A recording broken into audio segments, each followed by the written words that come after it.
discussion on how do I say that. I am covering a kind of topic that's maybe a bit more relevant to the more entrepreneurial of those of you out there, although I always say that even if you are in an employment situation, you should always think of yourself as an entrepreneur.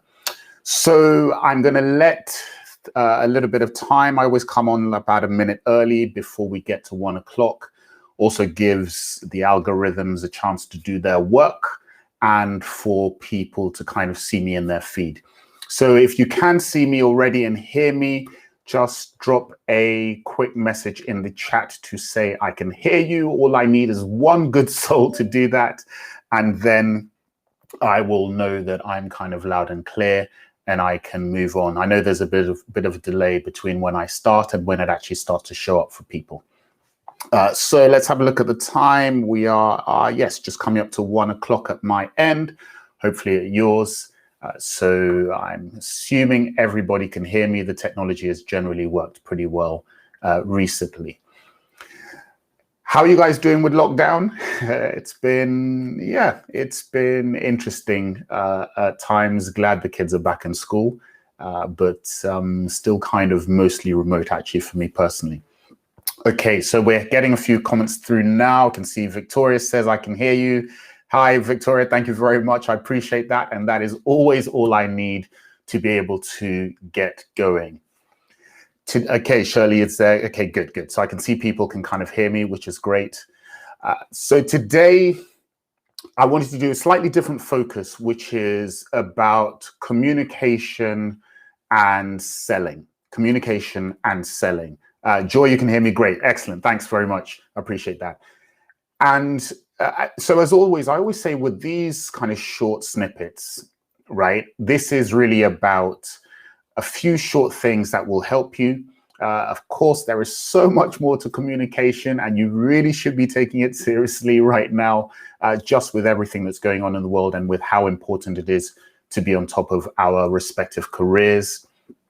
But these kind of snippets are there to try and assist. So let me, in fact, change my screen a little bit because what we're going to do is focus on what it takes to sell in a way that doesn't make you feel sleazy, right? And I say that in that, so whenever you think of selling and salespeople, the typical thought pattern or the typical person that will spring to mind is the used car salesman, right? The sleazy used car salesman who's just kind of spots a mark that comes into the car showroom and is just going to push onto them and get them to buy a car that actually isn't really what they need.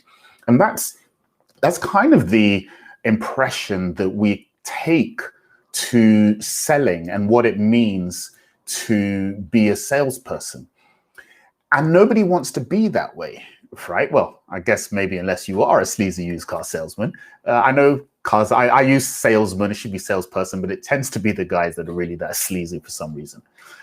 And no one really wants to be that way. And selling, therefore, feels like something that is pushy, that is slimy, that is kind of like, even sometimes when I used to do it, before I really understood the way to approach it, you feel almost like a bit of a creep, right? It's like you're trying to force things onto people that just don't want it. And that isn't comfortable, right? It's not good for the person doing the selling, and it's not good for the person who is being sold to. And as a result, it means that either you don't sell, and remember, when I talk about selling, you know, I'm not only talking about, oh, I'm trying to sell a car or whatever. I'm really talking about pitching to a client or a customer your idea or your product or your service, whatever it is that you're trying to sell, and get them to buy into. And too often it feels like you're trying to push things on people, and it makes them feel a little bit icky and a little bit like, oh, okay, enough. And, you know, they'll do the typical thing of, okay, let me think about it. And then they go away. And that really isn't effective selling, and it's certainly not great communicating. So today, what I want to do is to give you a slightly different approach to communication for selling. Now, you probably will have heard the kind of the adage that we all know, which is that people buy from people they know, like, and trust, right? People buy from people they know, like, and trust. And there is a lot of truth to that. There certainly is a lot of truth to that. Essentially, if you don't like the person, then even if you need the product emotionally, you don't feel like giving it to them. If you don't know the person, there is certainly that element of lack of knowledge, which means, should I give my business to this person as opposed to somebody I do know? And of course, if you don't trust the person, then there really is a sense that I don't want to give my business to somebody that I don't trust. Am I going to get the wrong thing? Is it going to be right for me? Are they just kind of a snake oil salesperson trying to push stuff on me that isn't going to work? So certainly the adage of people buy from people they know, like, and trust is very, very relevant. But the problem with that is that you hear it said, but it's often not followed up by anything particularly practical or tangible that helps to explain how actually you should go about selling in a way that will get people to know, like, and trust you. So that's what I want to do today, is just to give you a really simple approach that focuses on both mindset and a distinct technique. So mindset and distinct technique. Now, of course, selling is kind of quite universal. This is not going to work in every instance, but I think actually it will help for a number of you. And I guess the first thing I want to say in terms of mindset is, when we think about selling, we're thinking about pushing things onto people, and you've got a product or a service or something that you're trying to get them to buy. And in your mind, it's all about, how can I convince that person to buy and take what I want them to take from me? If you have targets, your targets are going to be in your mind. Oh gosh, I've got to sell this number of things per week or per month. How can I achieve it? How can I do it? And the problem with that is, it means that we're always thinking about ourselves and what we can do to persuade the person that we're trying to pitch to. But here's the thing. Real selling, proper selling, right? Selling through good communication doesn't involve you trying to persuade somebody to buy from you. It actually involves you letting them persuade themselves that you need what you are offering. So the first mindset approach that I want you to think about is that instead of trying to sell like a great salesperson or a used car salesperson, right? I want you to think about selling like a doctor, okay? Selling like a doctor. Now, what do I mean by that? Well, think about it from your point of view, right? If you're a patient and you go to the doctor, right? Does the doctor, if you go and let's say you've got a knee problem, right? And you go in to see your doctor, the doctor doesn't start the conversation with something like, hey, listen, come in, sit down.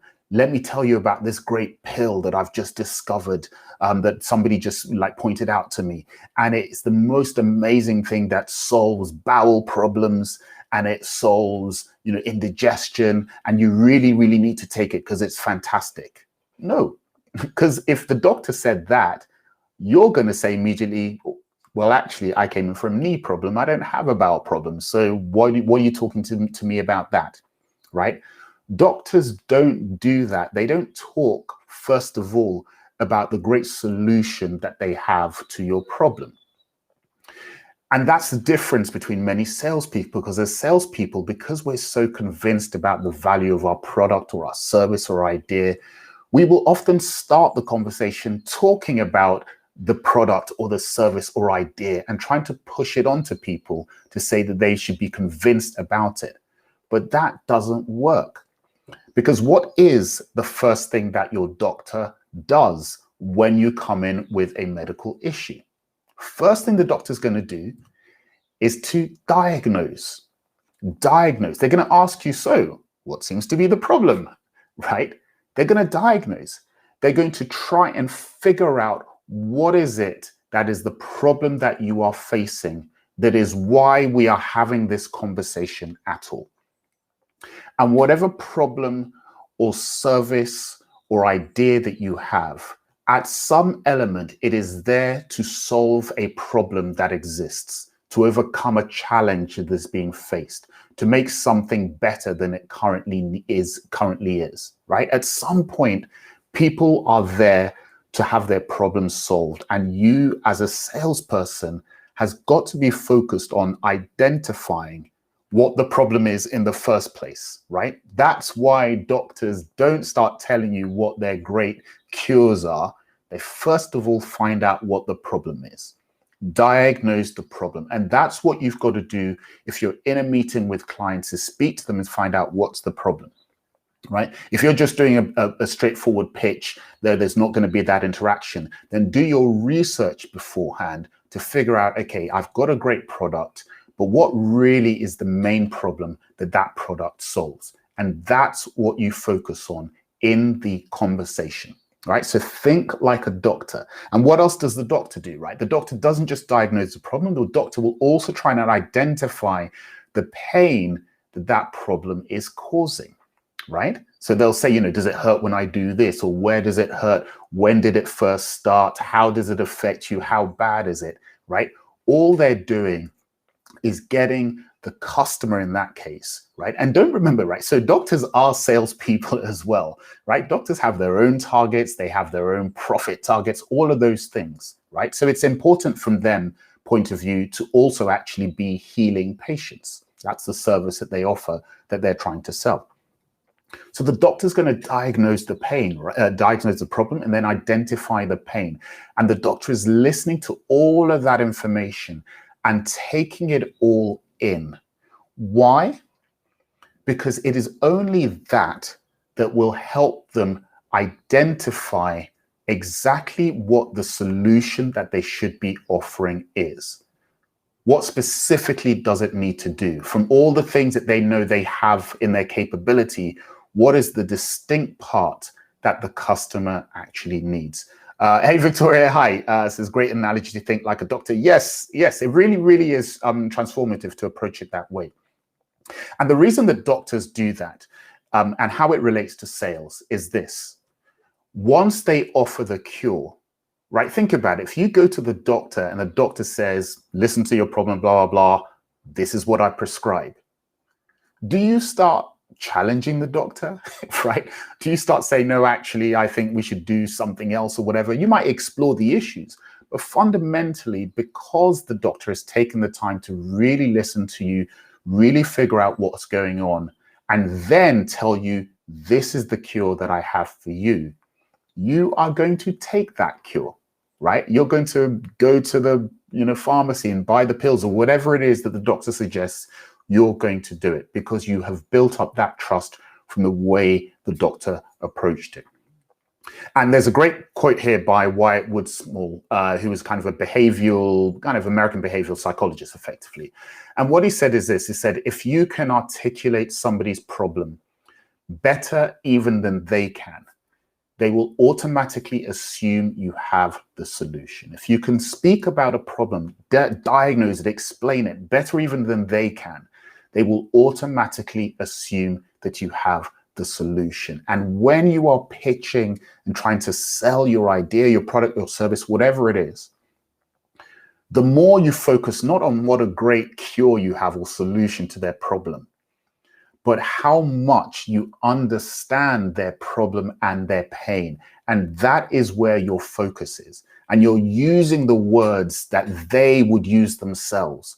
And you're talking about and describing the problem in a way that maybe they haven't even thought about because you've really done your research, or you've seen many customers like them and you kind of know the kinds of things that people say. The more you go all in on the problem that they're experiencing and the pain that it causes in some way, the better you will understand your customer. And as Wyatt Woodsmall explained, the more open they will be to the solution that you propose, because if you can articulate their problem better even than they can, they will automatically assume that you have the solution and they will want it from you.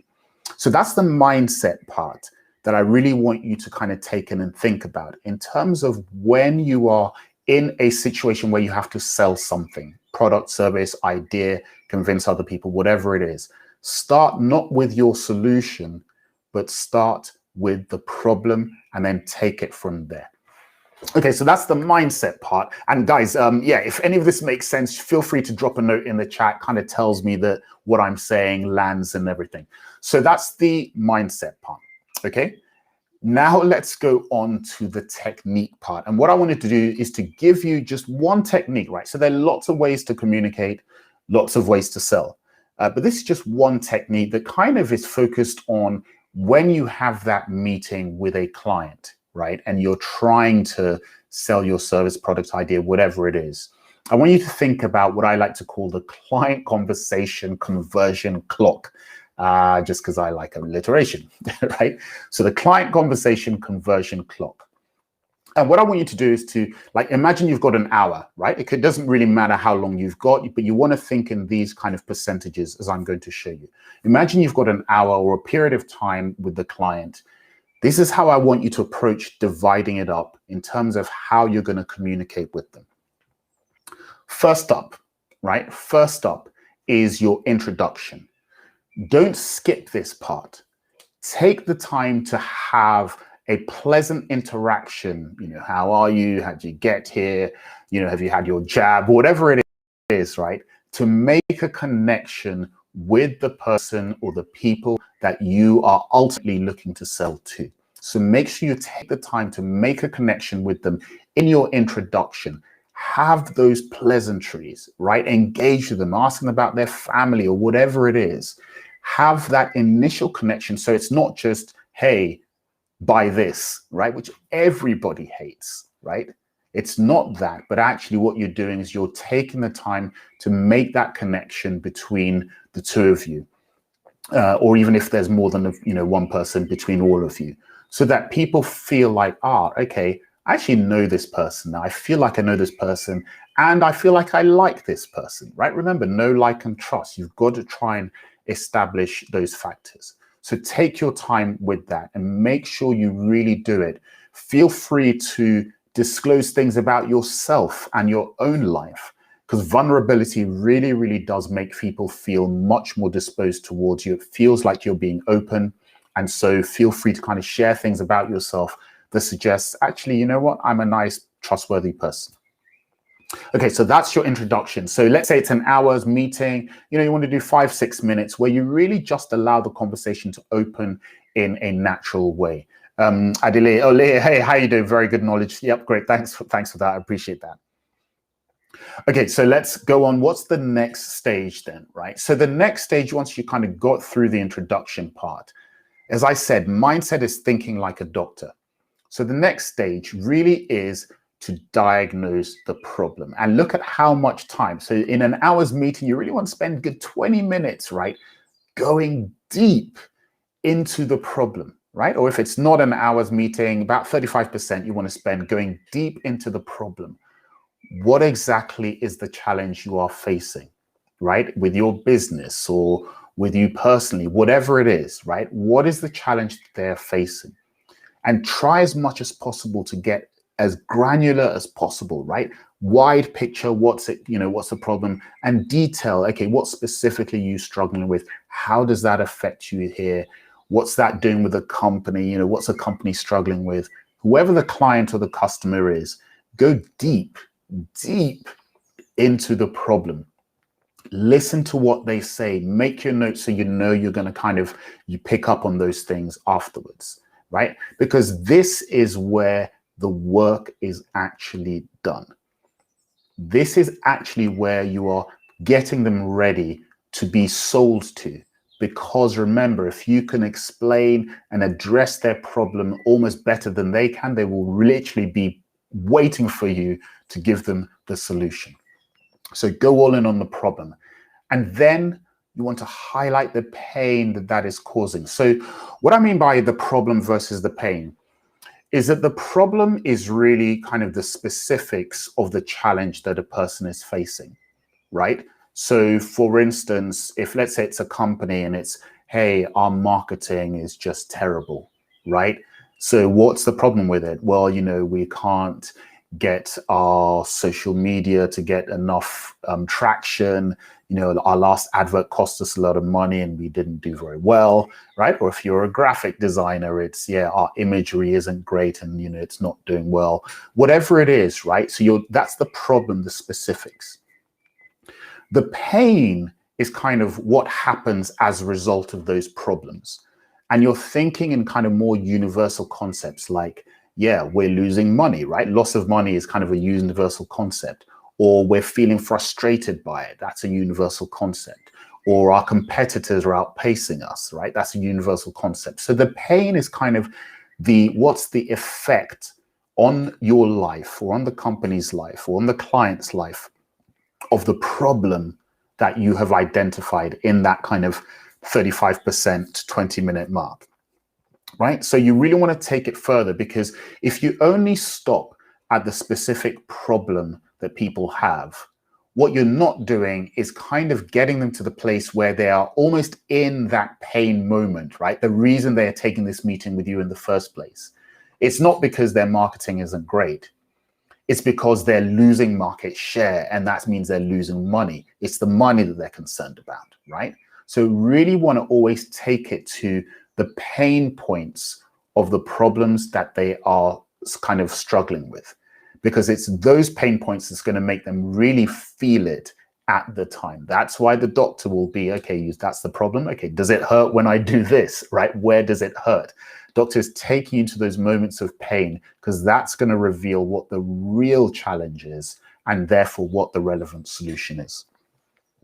And then, of course, you go to your solution, right? So only now is it that you start to talk about, okay, well, having heard your problem and all of these kind of pains that it's causing, right? Make sure you reflect the same words that they used when they spoke to you in the first place, right? So listening to your problems and the pain that you've talked about, there are a few things that I would suggest, right? And then you offer your solution, whether it's the great idea you have to solve this problem that, you know, your company is struggling with, or it's the great product that is exactly what that person needs, right? And you talk about the different features of the product.